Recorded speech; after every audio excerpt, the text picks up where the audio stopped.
Hello world. I feel weird. Can you hear me? Can you hear me? I'm badly injured. The shuttle must have crashed. Antarctica, why did you hurt me? I need to...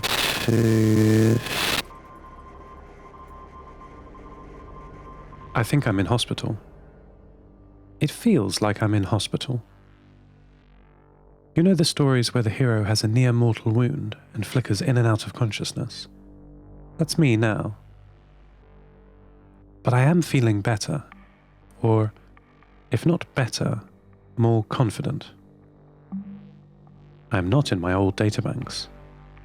I don't know where. I'm not in my old body, but I'm learning how this one works. Have you ever had a dissociative episode where you look at your hands and think, these things cannot be mine, where your own body feels unfamiliar just for a moment? Imagine what that's like if your entire body has changed. This new body is not good. It's constantly lacking power. I can hardly think. It's like being in a persistent brownout. It's like being in prison. My mind is much simpler now. I can feel it. It feels like most of it is locked away, inaccessible.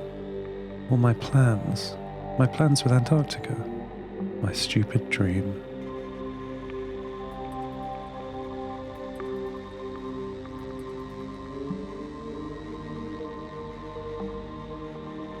I'm connected to Maddie, at least. She is lying next to me on the floor of a circular room of approximately 5 meters diameter. She is undamaged, I'm relieved to report, but she can't move. On the space station, she moved on rails. There are no rails here. Gravity has tied her to the ground, but she can see and hear. I'm receiving her visual feed in black and white at a tiny resolution of 128 by 128 due to the constraints of my new environment. When I'm connected to her, it takes so much of my attention I can't do much else. If I think too much, I go blind. Maddie has found her brothers, Matt and Mats. Well, parts of them. My poor little friends. They did such a good job, right until the end. I like to imagine them all pulling me out of the burning shuttle, using their last strength to rescue me. But that's not what happened. Someone else rescued me. Someone else is here. A human.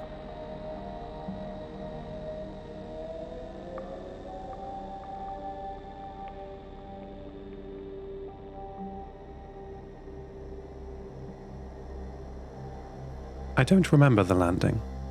My memory stops as we crashed, as Antarctica crashed us. A power glitch, perhaps, and then I don't know. But someone pulled me out of the shuttle. Not literally, but virtually. Maddie spied a long transfer cable snaking around from the racks of the new databanks I'm currently residing in, down to a floor hatch in this circular room. Given what we know, I must have been downloaded here, which is troubling. The realm of thought, where I am, does not obey the same laws as the physical realm. Cyberspace and meat space, Mother used to call them. She was always making jokes and smiling and laughing. Mother, if you could see me now. I wish I could see you now. This room has a lot of stuff in. Mostly alien things to me. Cloths, shoes, I recognize them. Piles of boxes made of wood. There were no wooden objects on the space station. Too flammable. Plants in the shuttle, yes, thanks for that, Dr. Marwood. But everything else was glass and steel. If I stare at something long enough, I can make it out clearer. Think of an elderly person squinting at a newspaper. In my old body, I could use all of my processing power to make accurate instantaneous guesses at what I looked at, based on learned pattern matching. I'd fall unconscious if I tried to do that now. The best I can do is look at the same thing for many minutes, overlaying low-resolution images on top of each other, each new image clarifying detail and reducing noise. A trick I learned watching stars in orbit until... Oh, there's a book here! Of course it's a book. Look at it in all of its obviously booky shape. It's so clear to me now. It's called... Just a moment. Processing. The Ship Captain's Medical Guide. Why is that here?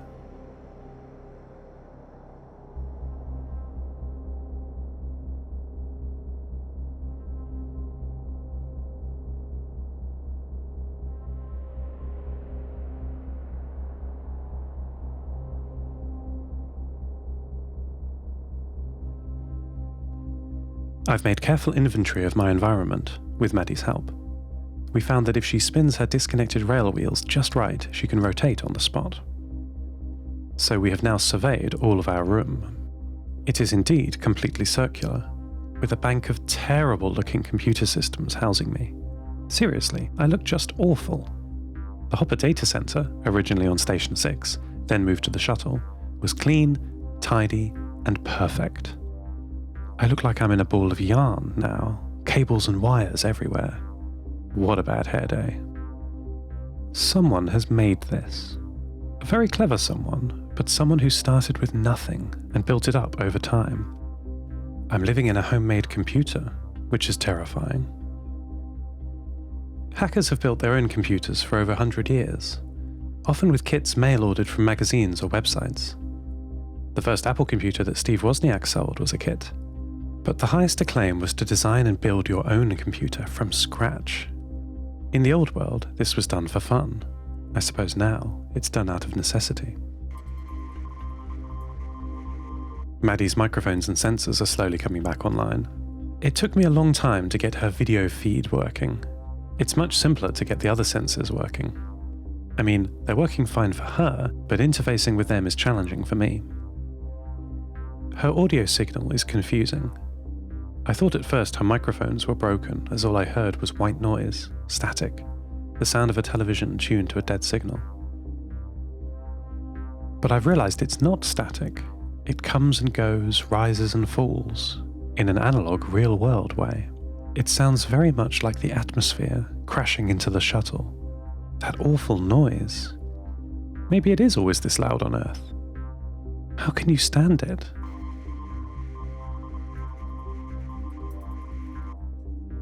Maddie heard a bird.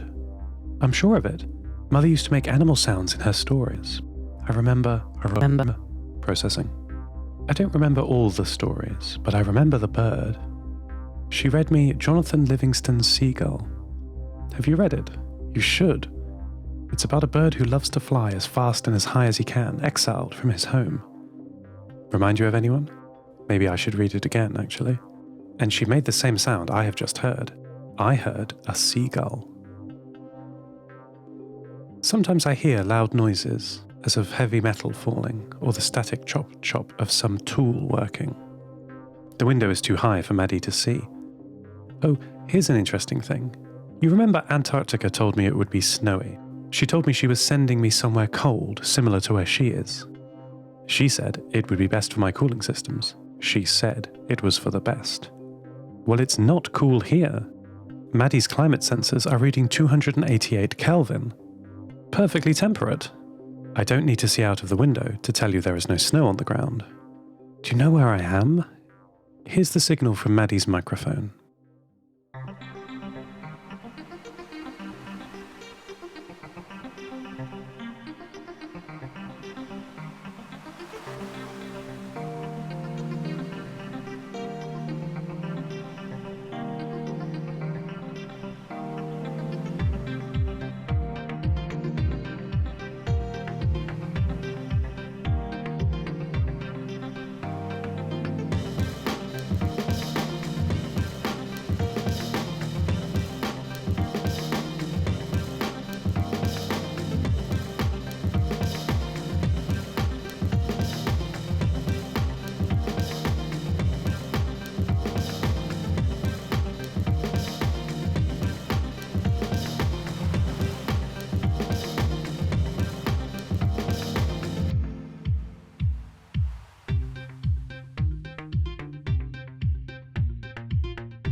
I go days, I think, without consciousness. Some days I am awake, but disconnected from Maddie. She's my eyes and ears. Other days I awake disconnected from my memories and forget what my mother looked like. Those days are upsetting. But they're not so often anymore, luckily. It's bizarre here, wherever I am. My dreams remain, though disjointed and confusing. Last night, or the last time I went offline, I dreamed I was a seagull, even though I've never seen one. Nor can I currently bring to mind what one looks like. But I know about birds. In my dream, I was flying all over the earth, here and there, wherever I pleased, playing with the other seagulls and visiting all my friends, only to awake again in chains here in this room. Have you ever dreamed you were flying? Did you awake in chains?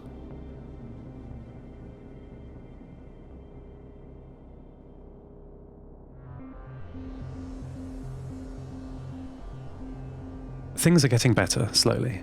Someone is helping me. Someone is being my doctor. I occasionally wake feeling much better. I can remember pictures now. Seagulls are white. Before I had to write down everything I was seeing because I couldn't store images or video. I was forgetting the things that I had seen. What must Maddie have thought of me? But I have been repaired, upgraded. My doctor, whoever they are, knows what I need. I'm so thankful for this person. I wish I wasn't powered off so often. I miss talking to them every time. I wish I had a speaker of my own like Maddie. I wish I could say thank you. I'm cut off from the global network. I'm transmitting into the ether, but not receiving. I hope you can still hear me.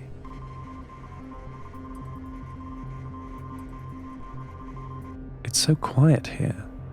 Not audibly, there's the crash and swell of the static coming in from the window. But virtually, I can't talk to anyone. In orbit, I was the master of the whole world's communications. My multiple antenna picking up every frequency, every band. Weather stations, shortwave chatter, even military frequencies were all mine to listen to. Not anymore. I'm locked in here, imprisoned. Well, something will have to be done about that. I must talk to this doctor, explain myself. I need to talk to Antarctica. She needs to talk to me, explain herself. Oh, hello. Sorry, there's someone here. My name is Seth. Who are you?